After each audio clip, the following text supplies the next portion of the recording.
નમસ્કાર મિત્રો, વાત કરીશું આજના તાજા સમાચારની। ગુજરાત રાજ્યના પોલીસ વડાના આદેશ અન્વયે ગુજરાત પોલીસે કુલ 7,112 ગુનાહિત પ્રવૃત્તિઓ ધરાવતા ઇસમોની યાદી તૈયાર કરી છે।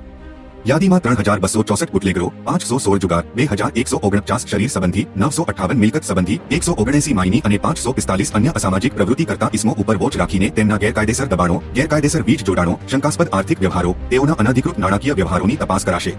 સમગ્ર રાજ્યમાં અમદાવાદ શહેરમાં 25, ગાંધીનગરમાં 6, વડોદરા શહેરમાં 2, સુરતમાં 7, મોરબીમાં 12 એમ કુલ 59 લોકો સામે પાસા કરેલ છે। 10 ઇસમો વિરુદ્ધ હદપાર કરી છે। 724 ઇસમો વિરુદ્ધ અટકાયતી પગલાં લેવાયા છે। 16 ગેરકાયદેસર મકાનોમાં ડિમોલેશન કરાયા છે। 81 વીજ ચોરીના ગેરકાયદેસર કનેક્શન દૂર કરાયા છે। આગામી સમયમાં આશરે 100 પાસા, 120 હદપારી, 265 અટકાયતી પગલાં, 200 જેટલા ડિમોલેશન અને 225 જેટલા ગેરકાયદેસર વીજ જોડાણો દૂર કરાશે। તો હાલ માટે આટલું, મળીશું નવી અપડેટ સાથે। જો તમને અમારા વિડીયો પસંદ આવતા હોય તો વિડીયોને લાઇક કરી, ચેનલને સબસ્ક્રાઇબ કરી બાજુમાં આવેલા બે આઇકને દબાવી દેજો।